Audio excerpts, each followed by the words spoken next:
and welcome to Gilmore's Glorious Gossip, a show dedicated to Critical Role over on the Geek and Sundry Twitch channel. This week features two more amazing artists. The current art is from Aries Tavares, also known as @WarGodArt over on Twitter. Later, you'll be seeing a piece from Catnip Tequila @Catnip Tequila. If you'd like your art featured here, please let any of the show's hosts know via Twitter, and we'll do our best to get it on the show. Don't forget to like and subscribe so you can catch us every Monday. I'm Cosmic Candy, found over on Twitter at Cosmic Candy, and joining me today are my excellent friends and a very special guest. So I am Akiva at AKIVADAPHYDD at Akiva David over on Twitch. And I'm Kimmy, and on Twitch I'm at Miss Kimmy D85.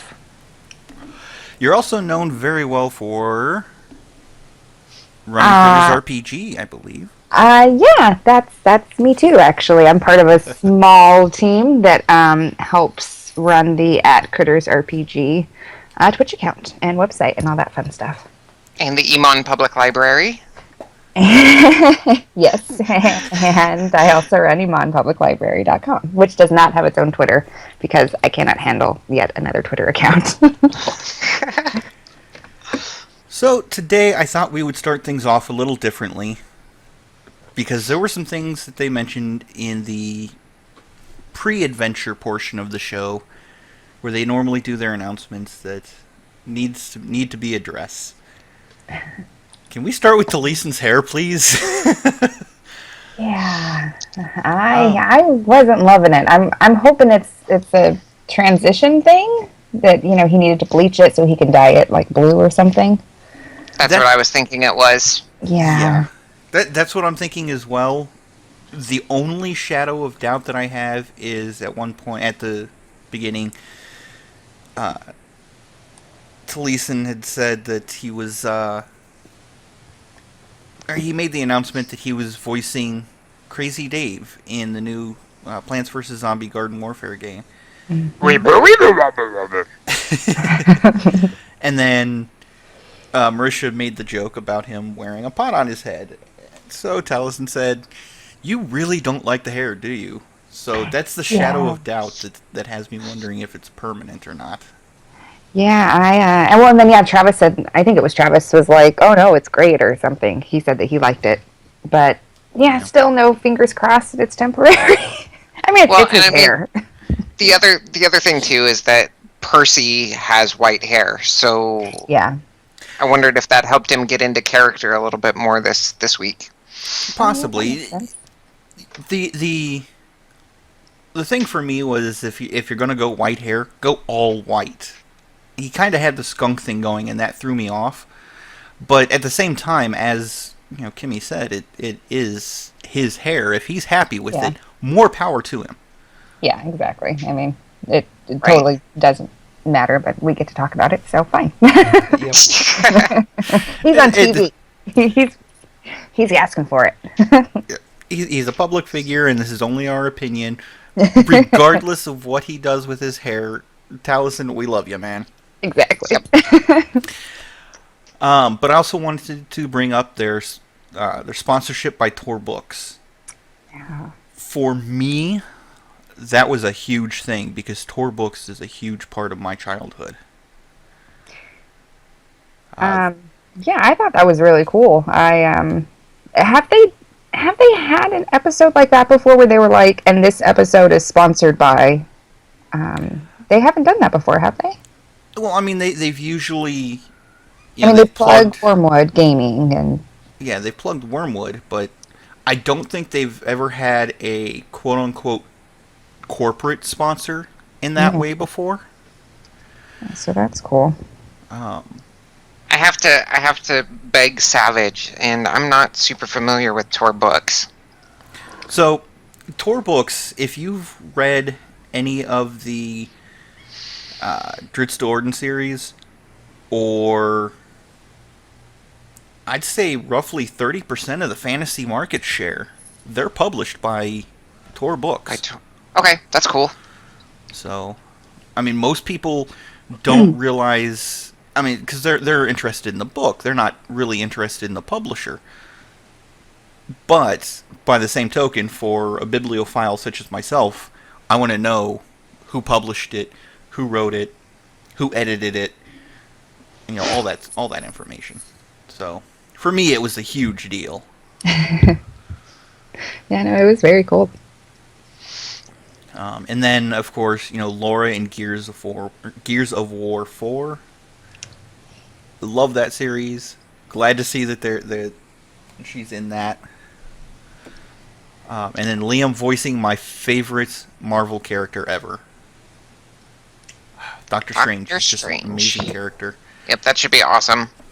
Especially with the movie coming out. Oh, yeah, that's right. Yeah. I forgot that was the movie that was going to be coming out. Yeah. And then Signal Boost coming up on Tuesdays. Yeah, more I wish Marisha that they good. had. I wish that they had given us a little bit more idea what it was going to be about. Is it going to be a political show? Is it going to be a, you know, I just wanted a little bit more about what it was going to be, because by watching that, as much as I love Marisha, I was not excited. Having heard about it at the beginning of the show, I actually, you know, rewatched the commercial that they have on the Geek and Sundry YouTube channel. And from what I got from the description and such, it's going to be a lot of community stuff, but not just Critical Role community, like all geekdom communities. Huh, interesting. That'll be cool then. I'll try and check it out. Don't quote me on that, because I could have misinterpreted it, and that's my disclaimer there. Well, yeah, and they were real vague on any details at all. Oh, indeed. And then, last but not least, the ABC of RPG stretch goals have been, or some of them have been met. They've introduced more. And I just think it's awesome that Critical Role is now going to be in what a lot of parents are going to use as a children's introduction into the gaming world. And it's just awesome. Yeah, that book's going to be gorgeous. I need to contribute still. I'm going to get around to that probably this week. But yeah, it looks really awesome. Absolutely. Vox Machina is now immortalized regardless of what happens in game. Yeah. As are the Rakshasa hands. Yes. Yeah, that's right. And I love the activity, the draw, the tattoos on Grog. That is just so adorable. Yeah. And Sam's response with all the penises. Yep, and that's totally what. Yeah. Okay, so as Matt said in the show, stepping on. They started out, you know, recapping because they had been on the 2-week hiatus. Talked about the 2 known vestiges, the Titanstone Knuckles and the leathers of the Raven Queen. It had been revealed that the leathers were in a tomb of the Raven Queen's champion, and the tomb had been sunk over the ages in Marrowglade Loch. And then Grog springs the reveal that his uncle Kevdak may have the knuckles. That's going to be real interesting. Yeah. As soon as he said that, I went, oh shit. Indeed. Going to have a giant throwdown probably in order to get those back. Yeah. Well, and it'll be nice. I mean, it'll probably be like an honor kind of a thing, too. So not only is he going to probably have to fight him to get the knuckles, but I bet it's going to end up being like oh, you need to win this fight to, you know, have your honor restored to your family, since he was, like, sort of banished or whatever. So, yeah, I'm real excited for that. Oh, my question about it is, with the way barbarian tribes usually work, and obviously this is Matt's world, so it may not necessarily work this way, but if you defeat the leader of a barbarian tribe, or in this case, herd of Goliaths, you're usually made the leader of said tribe or herd. So could this lead to Grog taking over his herd and thus having a small instant ally group against the dragons? Maybe, but unlikely, in my opinion, because Grog is so much involved with Vox Machina. Yeah. I don't think he would be in the position to take over the herd. Maybe later, maybe after he retires from Vox Machina, but immediately, I don't think so.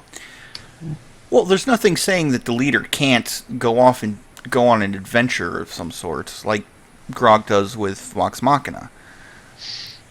But, by the same token, it could... I'm thinking maybe a temporary thing, where he's like, okay, I'm in charge, and right now we're going to kill these dragons.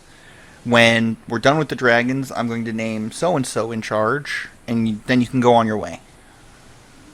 Yeah, that makes sense. I could see it being kind of like a Percy Cassandra thing, where, he's basically in charge of Whitestone, it's his birthright or whatever, but he wasn't going to stay there and, rule. He, kind of put Cassandra... He's delegated it. Exactly. Yeah, exactly. Yeah, so I could definitely see that happening. Well, that actually brings me to the second question. How far back do you think Matt decided on this? Because I know he plans generally 2 or 3 weeks in advance, but do you think that's something he made a note of, months ago and said, yeah, when it comes time, this is what's going to happen, or? I don't know. All this story is so insane, all of this overarching just story, this with the dragons and the, who knows how far back he's written all these pieces, because Travis is the one who spoke up and said, or did Matt say it? I can't remember. It was Travis that said it. So either they worked it out ahead of time, or he just told him off stream at some point, or maybe, I don't know, because if Travis brought it up, so this was definitely planned in advance to some extent. Yeah, there had to have been some discussion that they had off stream, because Travis actually looked at Matt, and Matt gave him the nod before he brought it up. Yeah, I couldn't remember how it was brought up, that piece. Yeah. But, and it was very subtle, because Travis was like, I'm going to do this now, and Matt was like, okay, go ahead. Yeah, so who knows how long this has been something brewing. that... Yeah. So then they decide that they're going to, hold off on the Titanstone Knuckle discussion, at least, until after they got the leathers. And Vex brings up that she's kind of worried about them traveling so often if they have friends trying to find them. Quickly allayed, they're travelers, they're adventurers. It's sort of expected for them to be going all over the place. So Kima brings up that she has business in Vasselheim before they leave, which confuses everybody. Yeah, that was weird. That whole kind of encounter there. Well, and then Cash, I was like, he's just so abrupt and unpleasant in general. But I was like, is he suspicious of her? And then I don't know. It was just hard to understand, because I guess it was just, just for the point of story, because I couldn't really understand why Matt was having Kima do that. Except to just maybe create that kind of silly RP that happened with everyone being like, well, what's happening? Well, I actually had to go back to the previous episode, actual Critical Role episode, to really get a handle on what that whole thing was about. And then it dawned on me, especially Percy and Scanlan were so adamant about them needing an airship. Yeah. I think it was Matt's attempt to arrange for an airship for Vox Machina. Yeah. But could have been. But the confusion came in on where exactly Kima was trying to get them, and B, the fact that Kima just said, hey, I've got something to do, and didn't say, hey, I'm going to talk to some guys and try and get us an airship. Right. Yeah. Yeah. So then Marisha pops up with, like, where exactly are we going? And Kima's like, east. I mean, like, to the fire Ashari because they're wet. No, east. Yeah, So. that piece was, yeah, it was definitely funny to watch. Indeed. These initial minutes here had me so confused initially while I was watching, and it was almost to the point that I tuned out because I was so confused. By the same token, I think the players were the same way. Yeah, I think, well, it was, like I said, it was weird that Matt did this, and I guess maybe the reason why he was doing that, like you said, maybe it was for the airship. But, yeah, he didn't say, I'm going to go speak to some people. It's like he was being intentionally vague or something, and yeah.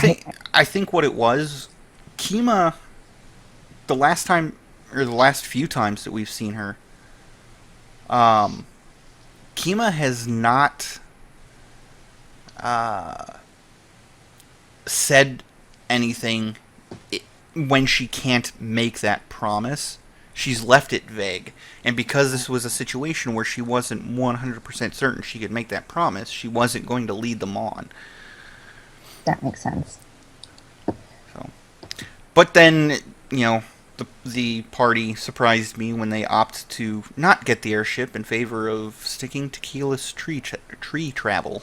Yeah, that was a good call. It's faster. Yeah, that's really always their best mode of travel. Always, they always need to do that everywhere, whenever they can. Well, especially with the threat of huge dragons looming around. I mean, they see an airship up in the sky; it's going to be attacked and killed almost instantly. Oh yeah, definitely.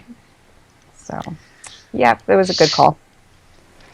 So while trying to figure out how soon they're actually going to leave, Keyleth, mentions, "Hey, I need to visit the fire Ashari."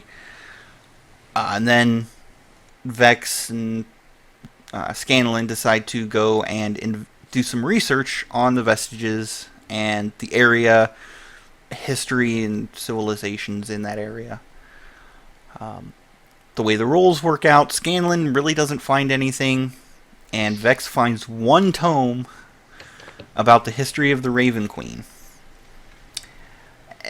The passage that alerts her to what it is refers to the last champion of the Raven Queen by the name of Pervon.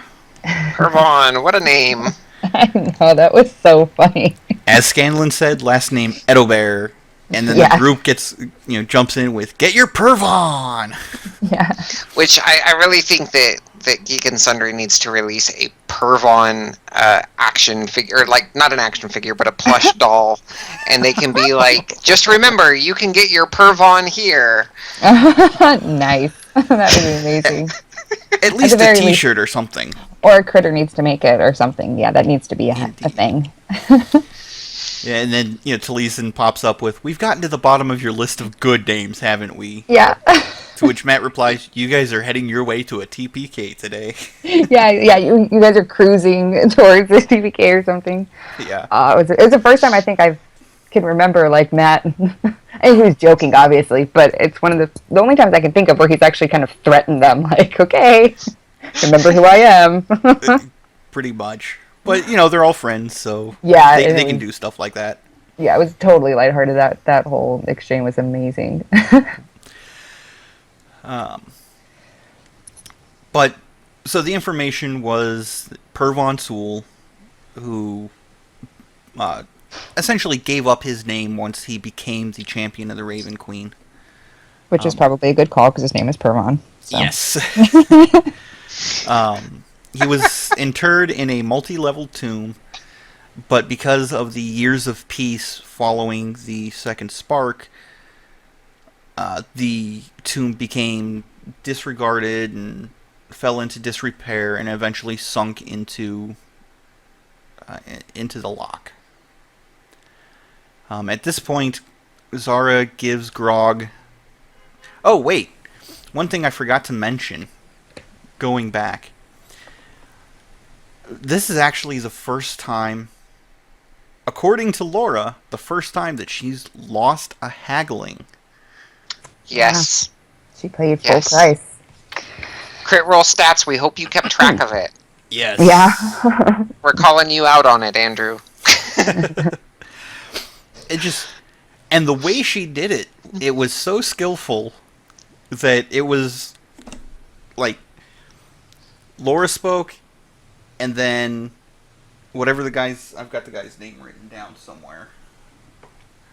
But anyway, Laura spoke, the clerk spoke, Laura spoke again, and then I realized, oh wait, she's haggling.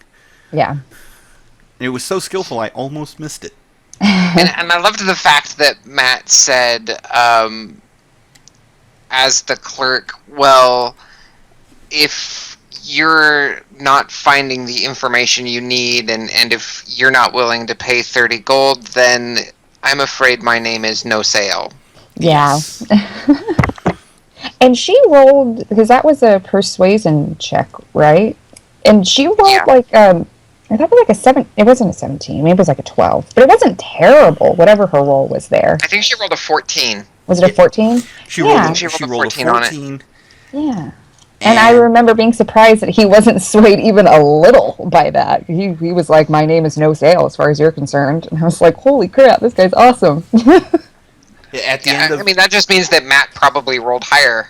Yeah. yeah, and at the end of it, Vex said, "I respect you so much." Yeah. Yeah. And the clerk's name, by the way, was Benjamin Cole. Okay. Yeah, I thought it was something like, I was thinking Christopher for some reason, but I knew it was kind of a normal name. No, Benjamin Cole, who will go down in history as possibly the only person to ever force Vexalia to pay full price. Yeah. So, okay, after that, Zara gives Grog the Moonhammer, as she called it, the warhammer that she had forged for Grog. He goes to test it on Scanlan, misses the AC, at which point Matt reveals that it's not magical. Grog decides he's going to test it on Vax. And Vax does his rogue thing and just hides behind his sister. So Scanlan, minor illusions, a version of Vax for Grog. A really shitty version. Really He went out of his way to specify. Mm-hmm. And of course, I believe it was a 4 on that particular insight check. Yeah. So Grog believed it was him, went for an overhand swing, and squish right into the mud. Grog thinks he killed Vax. He was so distraught, and everyone's just kind of laughing, and I'm thinking, character-wise, like, how confused is Grog in that moment? He believes he killed Vax. Vex is laughing. Zara's kind of laughing. Everyone's just kind of laughing. Right. His poor brain, he must have been like, what is happening? Indeed. So Zara shows Grog Vax is hiding behind Vex, and Grog nearly crushes Vax in a hug. That was so sweet. It was. And as much shit as Grog gives Vax, and Vax gives Grog back, Grog sees Vax as his brother. Yeah, Yep. definitely. Like, I realized in that moment, it's more than just, oh, hey, he's a member of my party and he's my friend. Grog sees him as his brother. Yeah. Like, awesome. Yeah, it was really kind of a sweet moment, actually. It really was. That was probably my favorite moment of the episode, to be honest. Because it all went downhill from there. Yeah. Yeah. So, after that, they actually leave out, heading towards the lock, and it's already, in the evening. Matt had said that the lock was a good 8 hours, on foot. So Keyleth uses her mist walk, which cuts it from about an 8-hour travel to 3 hours. And of course, Trinket not being comfortable, Zara actually talks to Trinket to calm him down and get him focused. To which Laura replies, "We can talk in mist form?" And Matt just goes, "Yeah, sure, what the fuck, I don't care." At this point, I don't give a shit. Yep. Yeah, that was so great. And then he proceeds to explain how you can talk in mist form. Yeah, he did. You can pass gas, to which turns on a bunch of fart jokes and a bunch of your fun is wrong jokes. Uh-huh. So they travel the 3 hours, and Matt makes a Never-Ending Story reference. And I actually looked at how old the Never-Ending Story is. Mm-hmm. And I Very realized, 80s. I realized I'm old. There were probably thousands of critters that were like, Never-Ending Story? Falcor? What's that? Yeah. Well, I mean, just even in our Desert Winds group, the person that I made the bet with you in channel, Akiva, I was like, $5, he doesn't get it. And sure enough, he didn't get it. So, to all you young whippersnappers out there that watch Critical Role, thanks for making me feel old. Well, and, this isn't the first Never-Ending Story reference that we've had, either. They've made references, maybe I'm getting it confused with another Critters game, but there have been references to Artax and stuff, too. I think you're getting that confused with another Critters game, because I don't recall it happening in any of the previous episodes. I mean, I could be wrong, and I'm sure that once this goes live,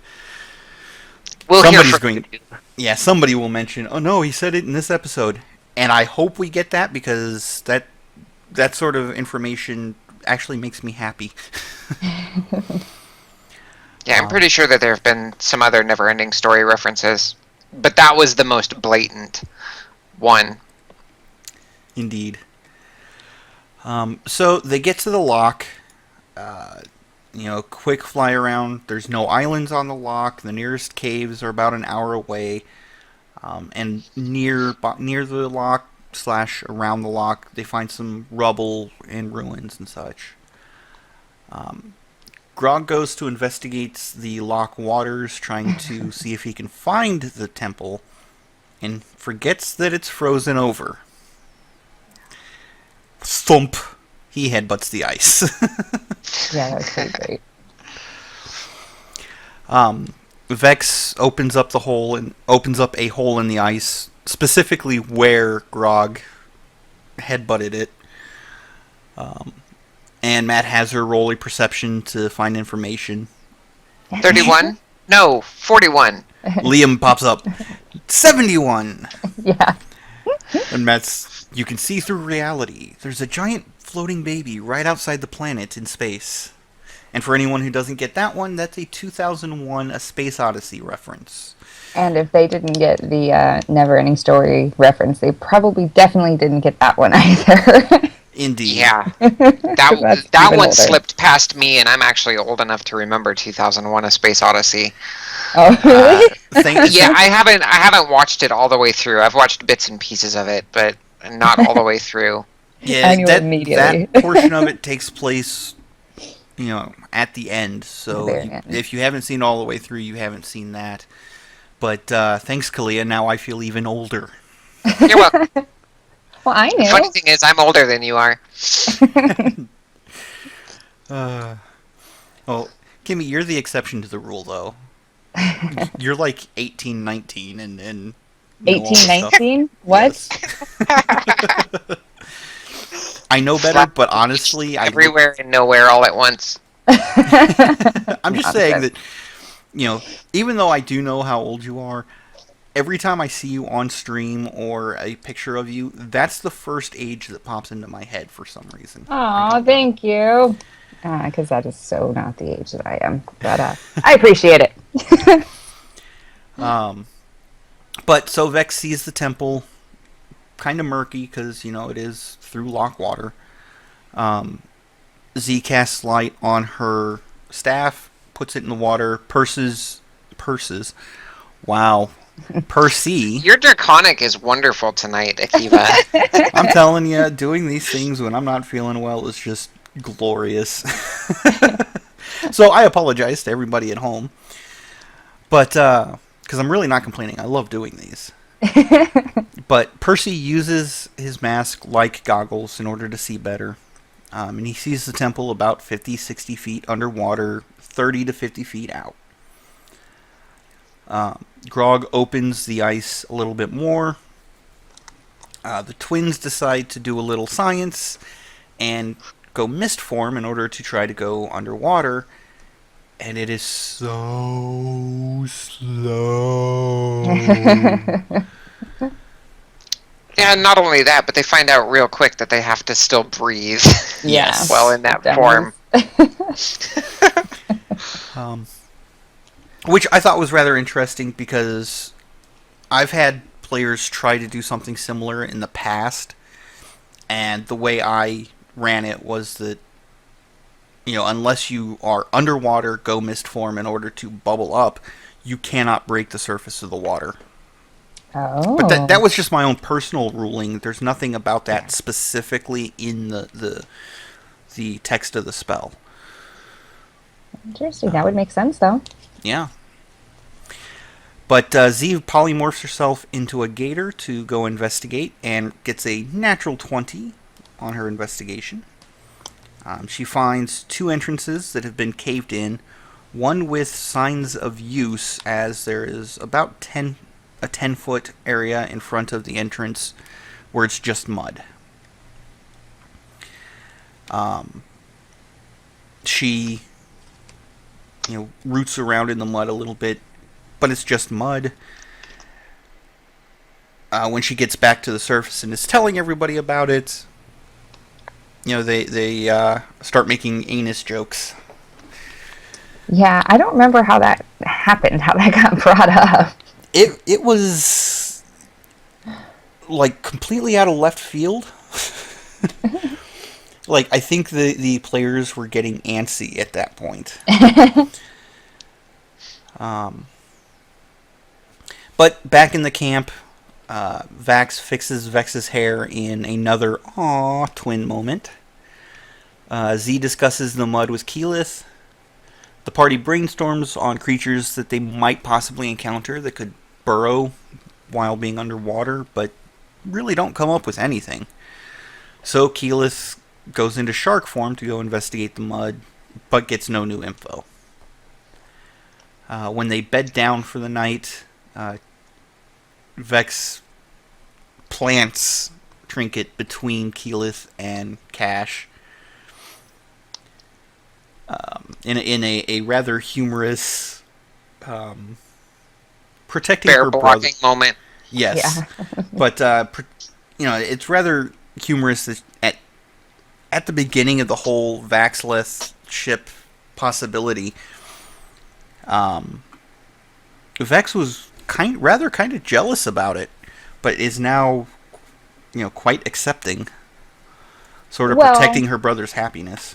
Yeah, I think that's what it is. I think that she still might not be thrilled about it, especially with Keyleth being kind of flighty about everything, but she, at the very least, doesn't want Keyleth to specifically hurt him by being with Cash, so Yeah. at the very least, she's going to prevent that from happening. Indeed. And so, of course, Vax is like, well, I'm going to find whatever open spot of fur on top of trinkets there is, and he piles on top. Which brings us to the first watch of the group. And Zara and I totally called owl bears. Totally called them. Yes. Vex and Zara see owlbears on their first watch, which leads the group into a Tootsie Pop discussion. Where they do talk about, like, oh, half the critters aren't going to know what we're talking about right now. Exactly, and Vox Machina made me feel old. I can't tell if this episode was more of a let's pick on Laura for reasons that that we'll discuss in a moment. If it was more of a let's pick on Laura episode or a let's make Akiva feel old as indirectly as possible, despite the fact that we have no idea who he is. I think that they kind of met together before the show and they just said, "Screw that guy. We're going to make him feel bad and old." Yep. Yeah. I'm pretty sure they had a meeting and that was explicitly discussed. What you guys didn't know until just now is that I actually talked to Matt and the cast prior to this episode and said, "Hey, look, Akiva's got some self-esteem issues around his age. Make him really feel old." Well, at least they're talking about me, and that's good advertisement.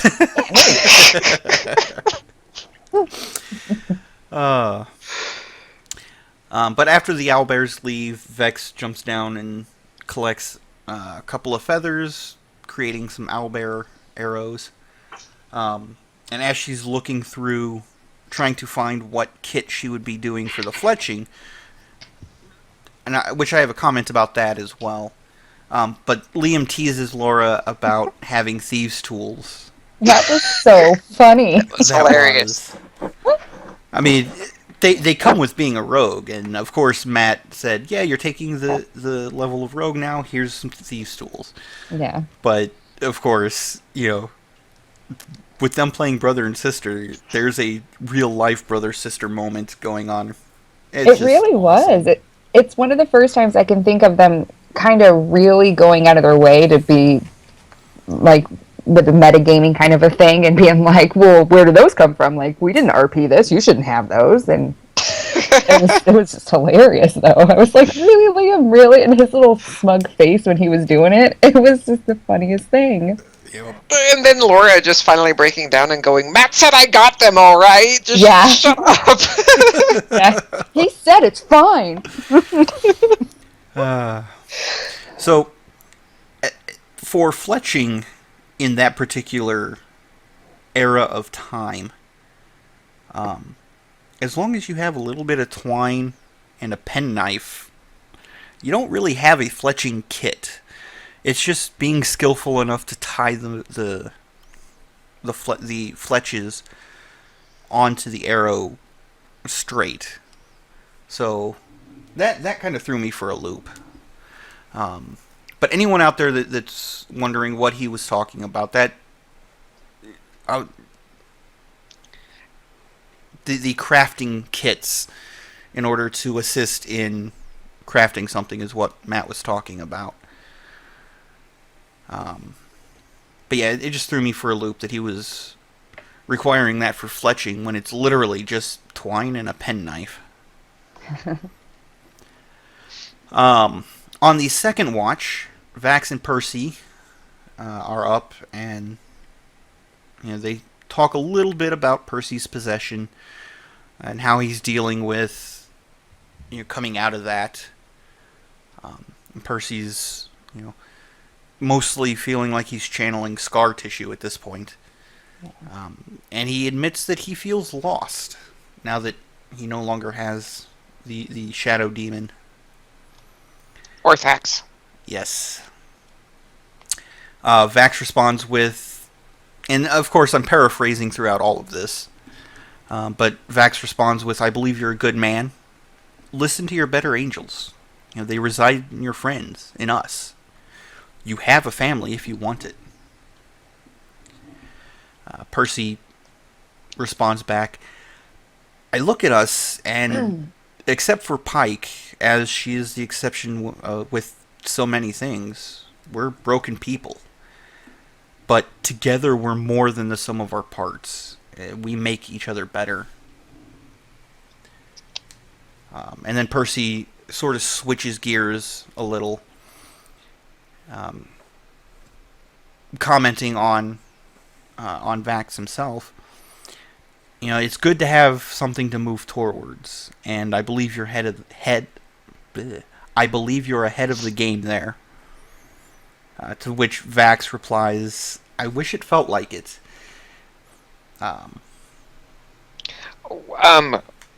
With that portion of the conversation, I felt that Percy was talking about Keyleth in that moment. Oh, absolutely. the connotation being that, Vax's goal, or what he has to move toward, is Keyleth. And on one hand, I kind of sympathize with Vax's position, especially, playing a Drawn. Oh, yes. But, by the same token, it's going to take as long as it takes. Yeah. Well, and he, his wish, it felt like it comment. I love Vax. Vax is my favorite character, but he has been so freaking emo for like the past like several months, and I can't remember what. Oh, it was like his like near death experience or something maybe. I can't think remember it's a whole bunch of things. Kanan is probably one of them, and then his near death with the Briarwoods multiple times. Mm-hmm.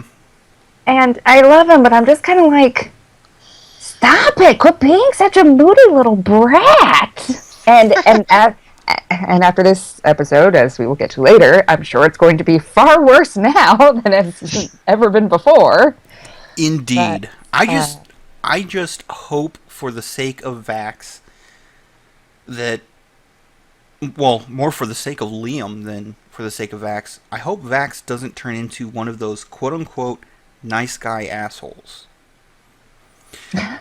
By what I mean by that is, I hope he doesn't turn into one of those nice guys who does something nice for an individual that they have a crush on or have feelings for, with the expectation that they will get something out of it.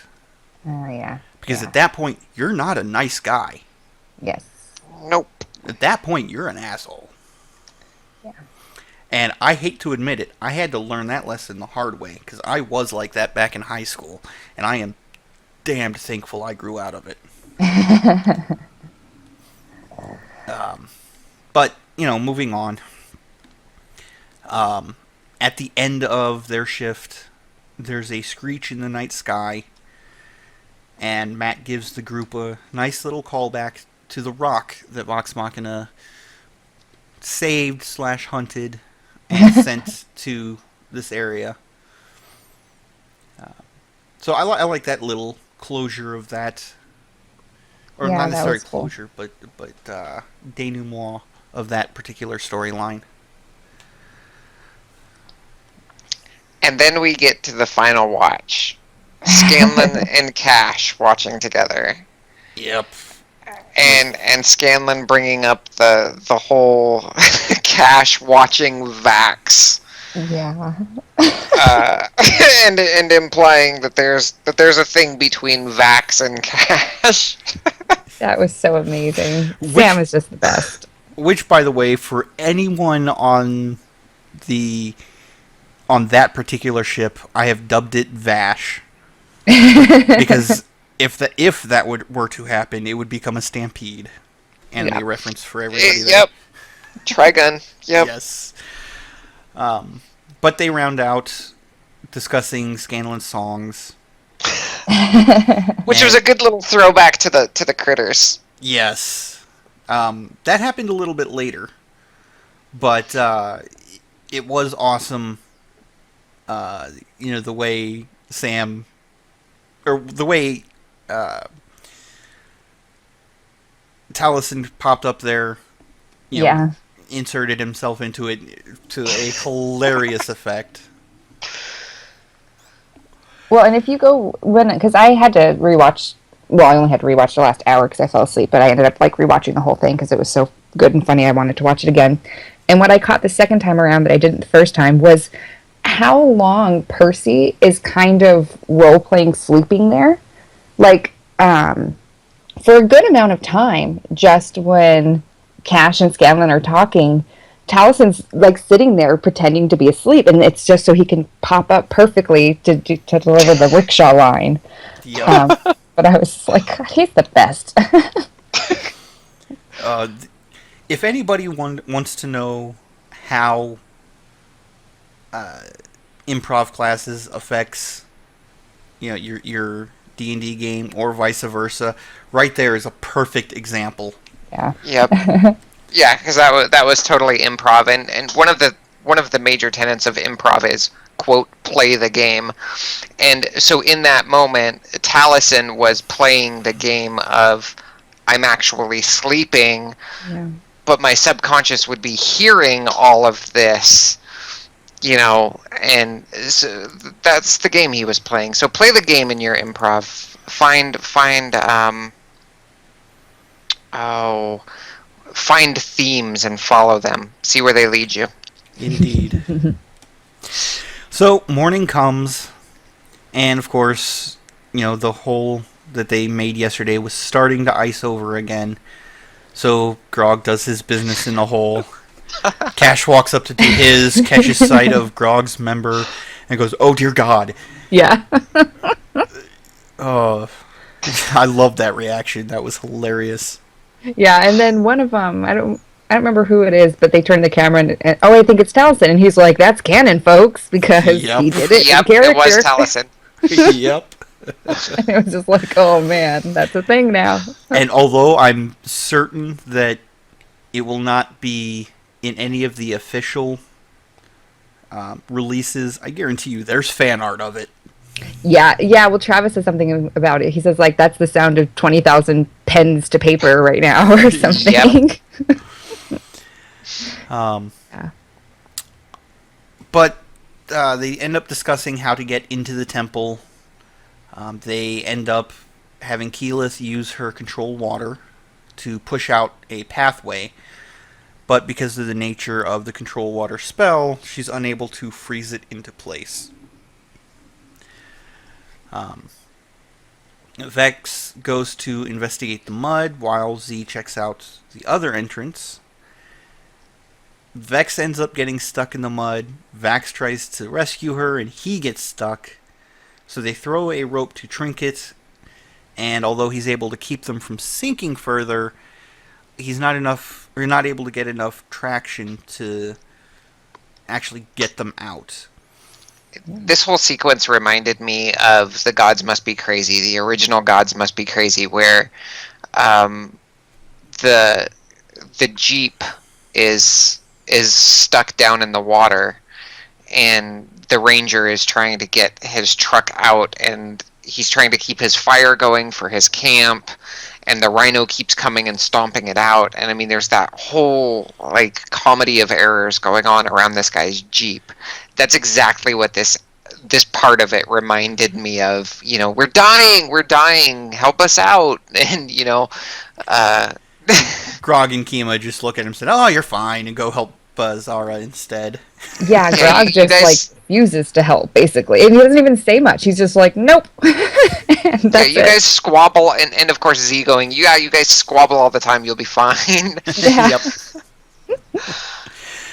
Scanlan, in the end, uses Bigby's hand to rescue the twins, and then when asked, "Hey, can you dig out into this entrance?"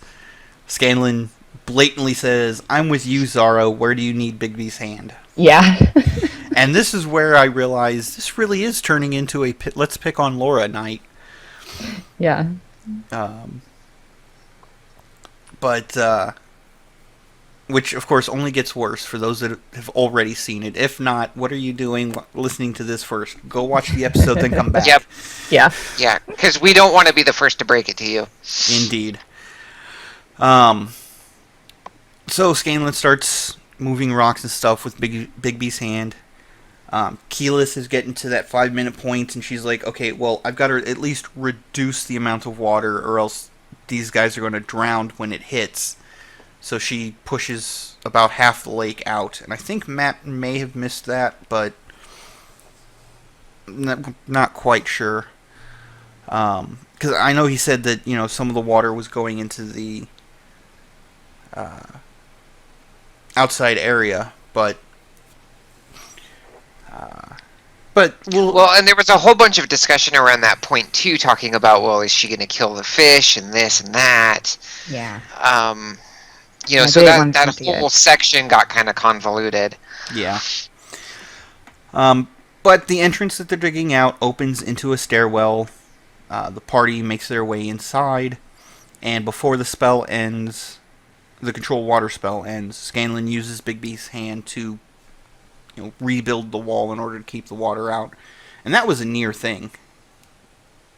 Yeah, this whole plan of theirs just wasn't super well thought out. I was really surprised because everything was just sort of cobbled together, and then they're just kind of running around like chickens with their heads cut off. And then I don't know. I was, for as much as they kind of seemed to talk about it ahead of time, like when it all was happening. And I guess it's just you don't know how things are going to go. They didn't know what was going to happen when they got down there.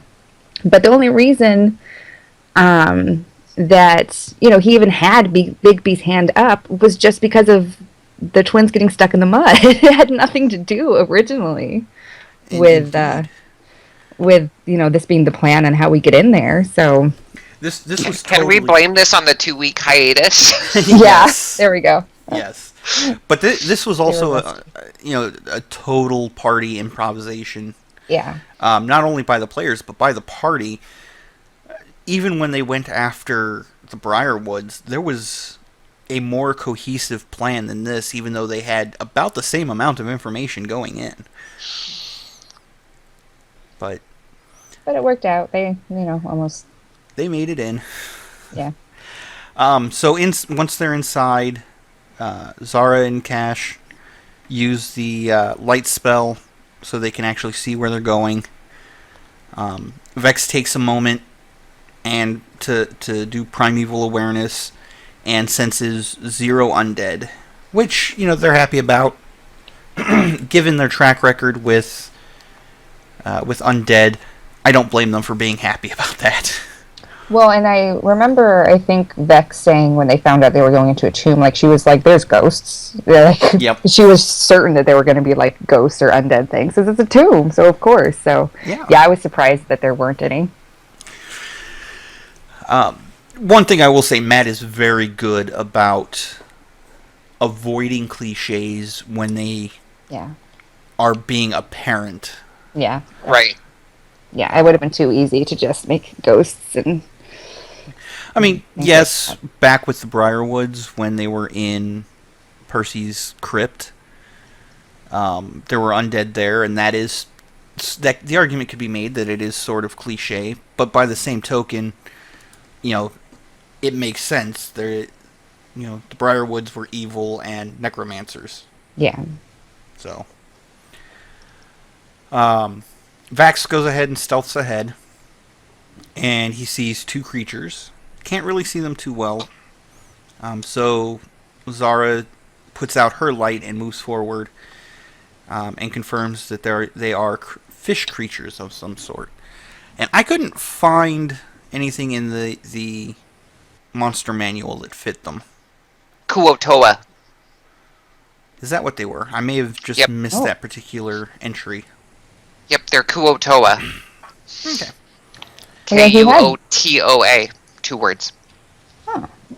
Because he had those really cool minis for them, so I mean, I don't DM or anything. I don't know much about anything, but I was like, oh, he's got these cool little things, so these must be creatures that aren't just made up by him, obviously. Indeed. But, even if they were, if you go to... there are websites that allow you to create custom minis and that sort of thing, and it could have been one of those. Yeah, that's true. But, by the same token, now that you mention exactly what they are, I do remember in a Periscope, Matt mentioning that he had gotten them. Oh, really? Yes. Yeah. One of the Periscopes that he did with Marisha, after one of the Christmases where he got a bunch of minis, he and Marisha sat there and opened them, and they got multiple Kuotoa minis. And Matt was excited about it. He was super excited. He's like, "Look, more Kuotoa!" And so... Wow, so there could have been like a whole army down there. There could have been. Could have been. He had the minis for it. But the Kuotoa head down the hall as if they didn't even know the party was there yet. the party finds themselves in a three-way split in the hall. So Grog and Vax go right, where they pretty quickly run into a pit that is 20 feet across. And they don't really know how deep it is. Z, Cash, and Scanlan go left, where they find a spiral staircase and a bunch of mucus. So the party decides to go left instead of following the Kuatoa. Keyleth does a nature check on the snot mucus goo, but is unable to identify it because it's not something that is quote-unquote naturally occurring.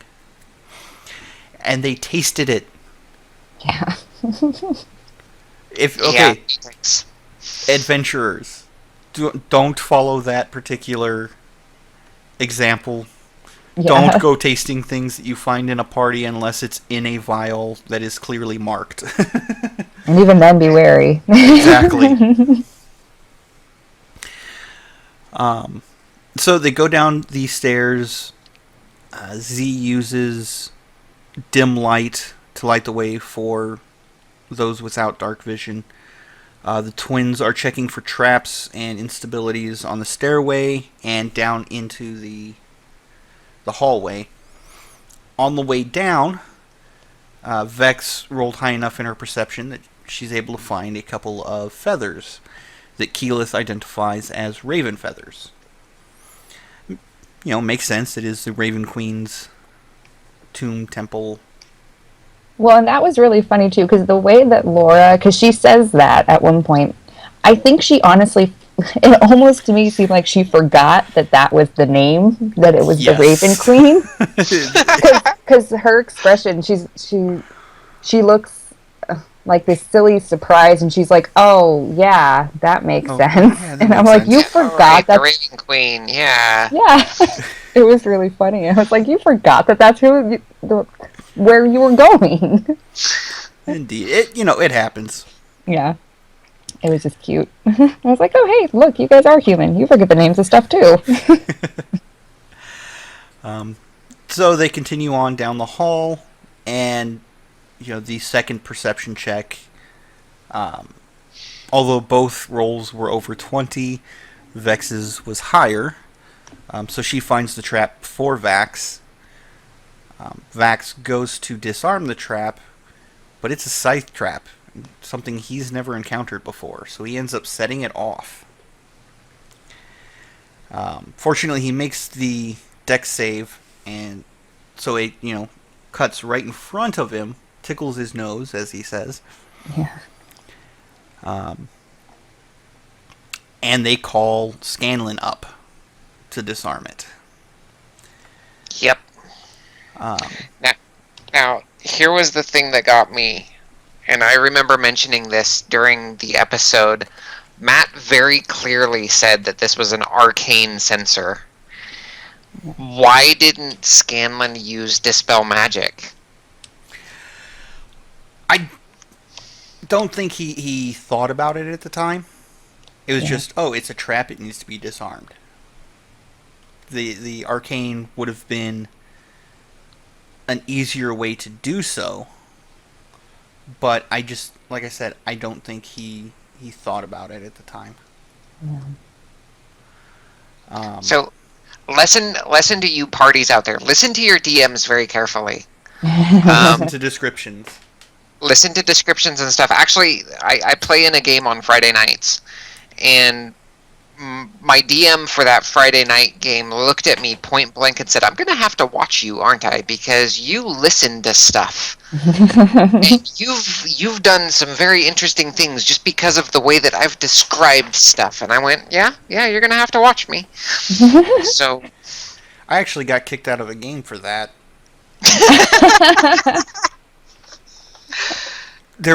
So the story behind that was we were down in the Underdark, and the DM had said, as you're spelunking, you come across a lake. So I get in my head, why does he use that specific term, spelunking? I mean, obviously we are, because we're in the Underdark, we're in the caves. I look up spelunking terms and found out that a lake can be anything from a standing bit of water the size of a quarter or larger. So I said, yeah, I step across it. And he got so pissed off that I paid that much attention that he was like, "That's it, we're done." And Wow. the rest of the group was like, "No, continue with us. Just kick him out." So, Wow. yeah. But anyway, Keyleth uses essentially Cat's Grace to enhance Scanlan's dexterity, and Scanlan is able to disarm the trap with a roll of 13. And it was a close thing, because the blade was on its way back. Yeah. Yep. Continuing on, the party comes up to another pit where the hall either turns or splits. I wasn't quite sure on that. All I know is that Z offers to use her flight because she has the cape that allows her to fly. Cloak of the Bat. Yeah, the cloak. But Matt says there's really no need to do that. You can step over or jump over to the other sides on the left or right because they're only 5 feet away. Liam checks out the right side first and comes face to face with a wall as it's just an alcove with a symbol of the Raven Queen. And on the left side is a short hall with double doors, to which Vox Machina jokingly complain and say, "Yep, we should just leave. We're done. We're defeated." Yeah.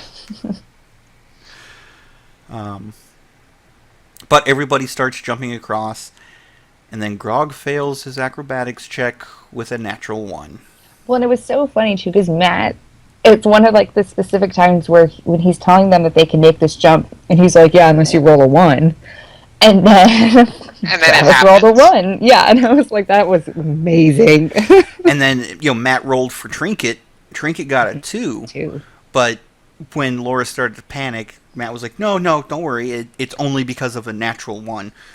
Well, and then the way he said it, I think he said like the one was the killer or something, and everyone's like, Yes. "Don't say that." So Grog makes a dex save to catch himself on the edge and just barely makes that save. Yeah. In a nice little Lion King moment, Trinket digs his claws into Grog's hands. I half expected Trinket to, as they were saying in the chat, Trinket to be like, "Yeah, remember when you hit me and sent me through all those traps? Long live the king," and throw him off the side. Or I was thinking that Vex was just going to tell him like clamp down harder to get back at him earlier for not helping them out of the mud. I was waiting for that, and it didn't happen. But Yeah. Instead, Keyleth used grasping vines on Grog to bring him up to their side. Vex and Vax check for traps on the door, and finds it clear and unlocked. Zara peeks in, sees a burial chamber. The twins stealth in, and Vex overhears enemies speaking. Vax did too, but Vex is the one with Undercommon. So, excuse me. So Matt jumps up and whispers to Laura, who then whispers through the magical earpiece back to the group. They know we're here and are saying to defend the tomb.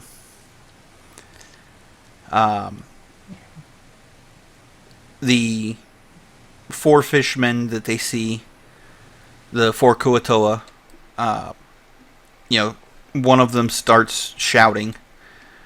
There's more Matt ear-tonguing Laura as the fishmen are calling their master. yeah. At that We point, also got advertisements from Scanlan at that time too. yes, We did a couple of amazing ones. indeed. I love that voice that he uses for that. Yeah, that total announcer. Yeah. Indeed. And at that point, the Dwarven Forge tiles that Matt had talked about at the beginning. Which are so gorgeous. Oh, I wish I could afford They those. are amazing, but they are super expensive. But Yeah. the cool thing about them is that they are actually made out of metal. Really? Yep. Yep. They are metal. They are die cast metal, and then they're painted. And they're freaking amazing. They and, are the walls came apart. And Yep, they are incredibly durable. They are modular. Oh, they are awesome. Yeah. They even have, for those of you that are like, oh, hey, cool, Dwarven Forge, but these are fantasy tiles and you play a space game, they've also got Space Age tiles as well. Neat. So, yeah, definitely check them out. We are not sponsored by them or anything. Not in any way, shape, or form. We just are affiliated. Yeah. We are Unless you want to boys and send us girls. stuff. If you Yeah. want to sponsor us, we won't say no. But yeah, that thing was just awesome. And then we get into the combat when they start taking out the fishmen, and the beholder appears. Yeah. And I love the way that Matt revealed it too, where he had the eye stalks kind of come up, just like a periscope at first. Bloop, bloop, bloop, bloop. And then, it was just that much was all that was needed for the party to go, oh shit, another Yeah. beholder. Yep. And their And of reactions course- were amazing. And of course, Travis going, happy 1 year anniversary, fuckers. Yeah. Yep. Because in their first episode, they were heading towards a beholder. Yep. I mean, granted, that didn't happen on the first episode, but it was a nice little callback to it. 10 and 11. Episodes 10 and 11 are where Kavarn actually got revealed Yes. as being a beholder. And the reason I know that is because my daughter is on those episodes right now. So, Yep. And then at the beginning of the battle, Kima is feared, which anyone who plays a paladin and the DMs who have paladins in their party are going, no! nope. As of level 10, which we can pretty safely assume that Kima is at least level 11 since the party is 12 pretty and much 13. level 13 by now. Yeah. As of level 10, she is immune to fear effects. Yes. And anybody She also- within 10 feet of her gets a bonus against fear effects. Yeah, they get advantage on their fear saving throw. Yes. But It's Matt's game. it's Matt's game. One of two possibilities. A, it was a mistake. Or B, you've got a party of 9 Yeah. plus a bear. Yep. So much to keep track of. One thing off the board, not that big of a deal. Yeah. Kima gets feared and then telekinesis into a pit. Well, and then too, I knew that she had the fear, and so she was kind of standing there against the wall. But even if that weren't the case, would it have really mattered? Because then the telekinesis ray hits her and still knocks her into the pit. That would have happened either way, wouldn't it? Well, she failed her strength saving throw for the telekinesis because she did get a strength saving throw. You can, if you go back and watch it again, you'll hear Matt say, and her strength saving throw, and he rolls, and he goes, and she fails it. Oh, that's right. Yeah. Yeah, it would She's have made going a to get difference. picked up and thrown into the pit. Had that not happened, though, yeah, she pretty well would have used... The way that fear works is she has to use her movement to run as far away from that thing as possible until she is out of eyesight with it. But Or a minimum of 30 feet. right. But she also gets a saving throw at the end of her turn each round. So it was possible that had she not gone into the pit, she could have saved against it and then re-entered the fight. Yeah. Gotcha. So, they're fighting, and Scanlan goes to inspire Zara and pops up with that awesome critter limerick. Do you have it? I don't have it written down. I wish I had written it down. Yeah. Well, but that's not. He sang that song to Zara. It's when he inspired Vex later that he did the critter one, I think. I thought it was to Zara, and then the song No, was... Zara, he sang that pretty song that's I think Oh, maybe that's from a right. musical or something. I didn't That's get the right. reference. Yeah, I right. didn't get the reference either, but So I was like, oh, that's pretty. Yeah. I don't know what it's No, from. he sang it to... thank you for correcting me on that. Either... Well, it didn't make a difference. The critter limerick was amazing. Yes. And it was...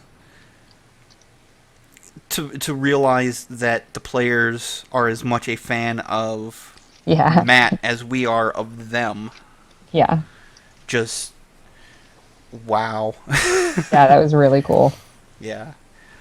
And then at the end, Zara gets the "How do you want to do this?" and explodes the beholder. which Yeah. I don't do a whole lot of live tweeting during this, during the episodes.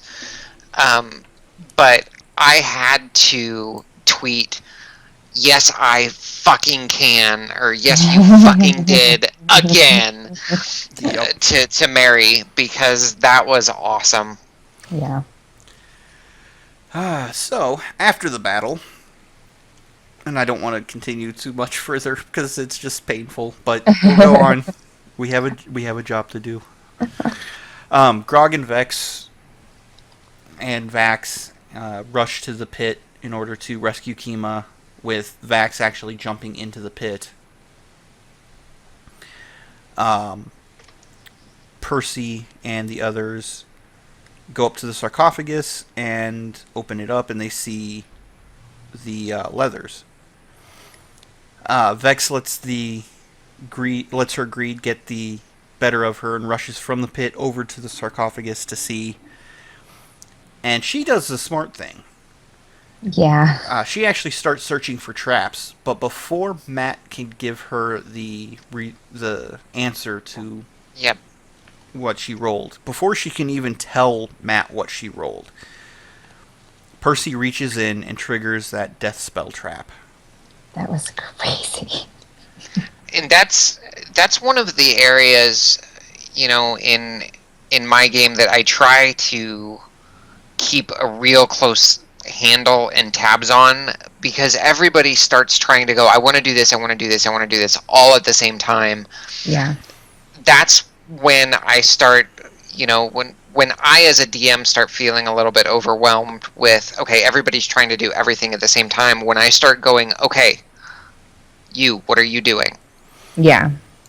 What are you doing? And we start jumping around the table, and I think that could have been prevented, if Matt had done something like that. Again, his game, his rules, his table, but... By the same token, there's only so much of that you can do, and the players are going to jump in. And if you notice, at the end of a battle, I get kind of quiet because I know it's coming. Mm-hmm. In this particular case, I noticed Laura basically did the same thing, because after she said she checks for traps, she starts letting everybody else start talking, and then Percy reaches in.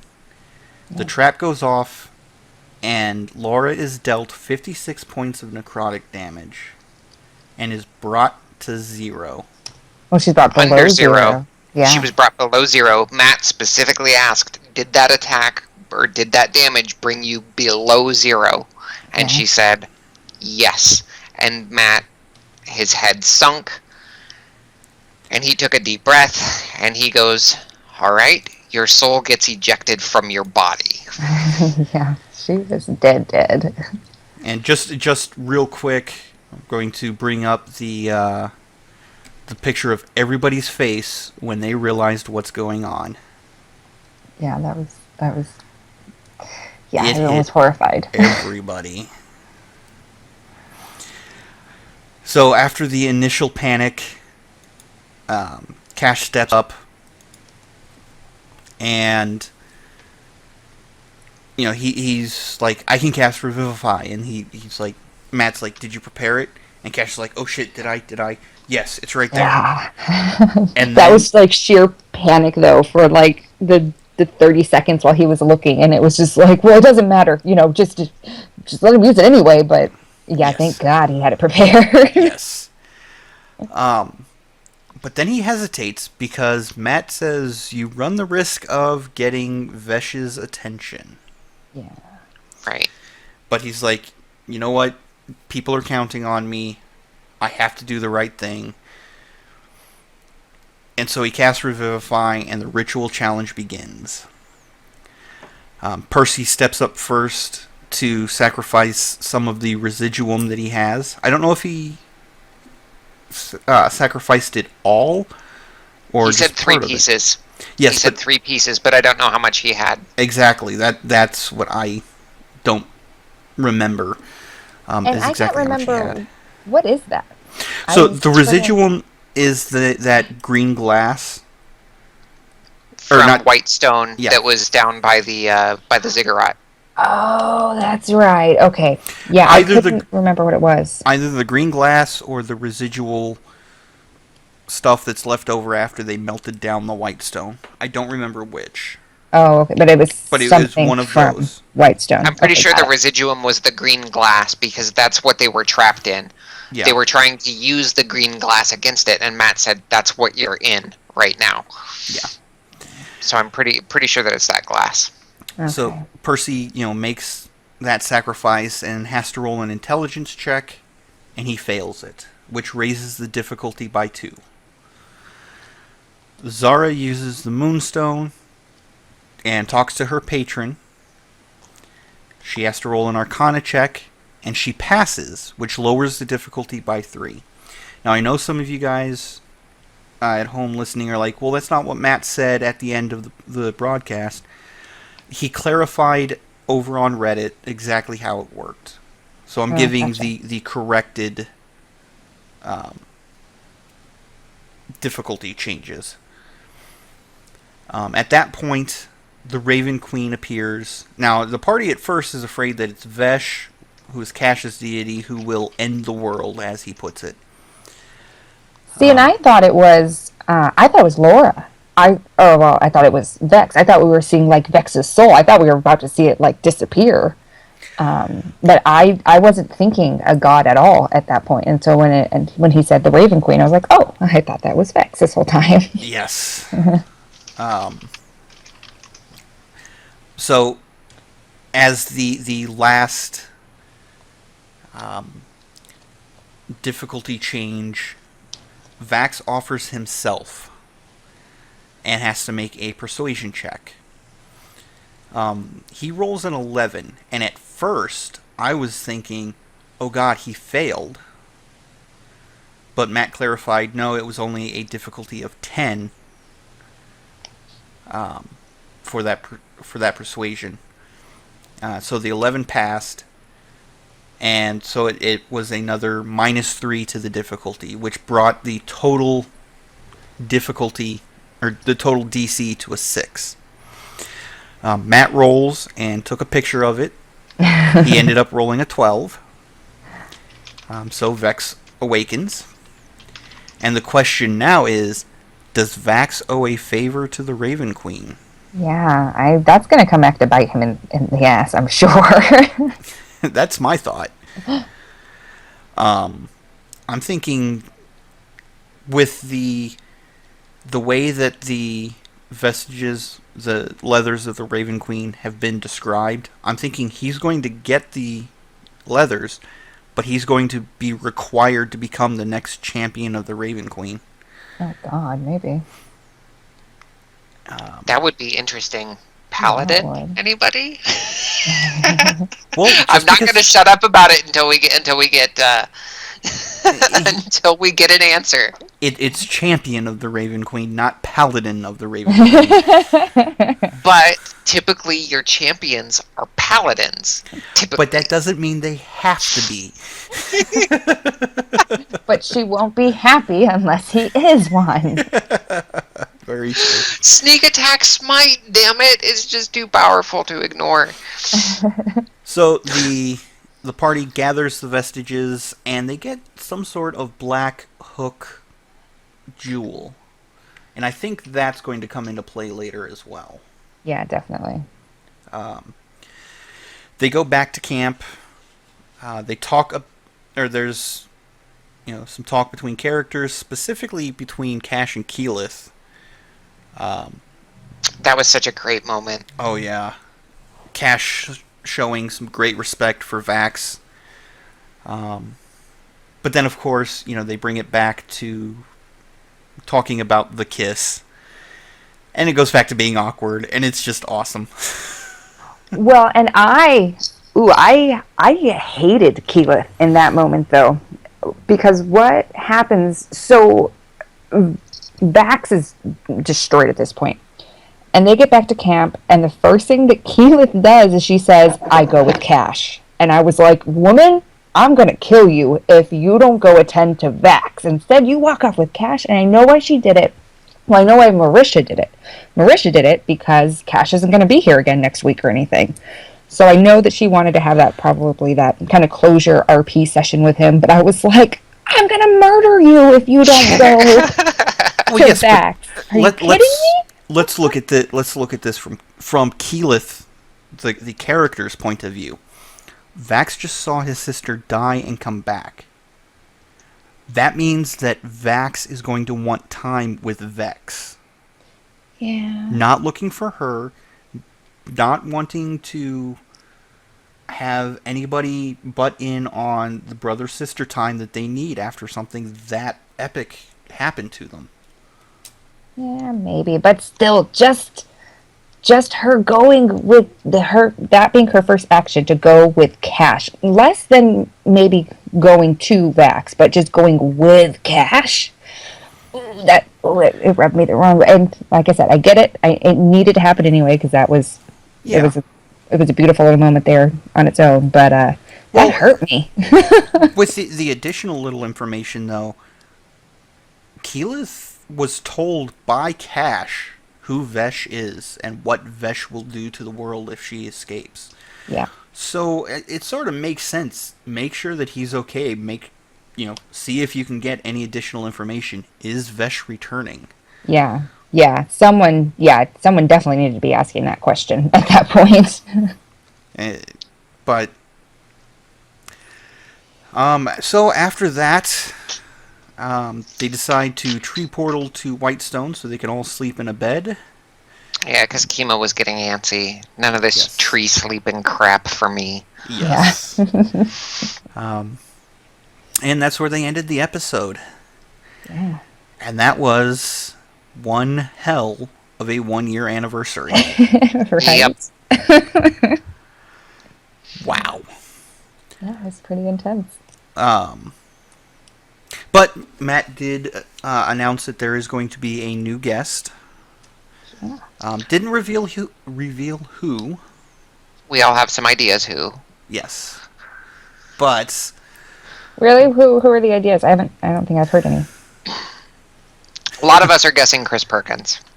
Oh, yeah. Because that would be awesome. Yeah, there has been a lot of talk, and Perkins has said that there was a trip he had to make, but he did not say where to. So we're thinking that those two tie into each other, but by the same token, it's not a 100% certainty. It's just a blind guess. Yeah.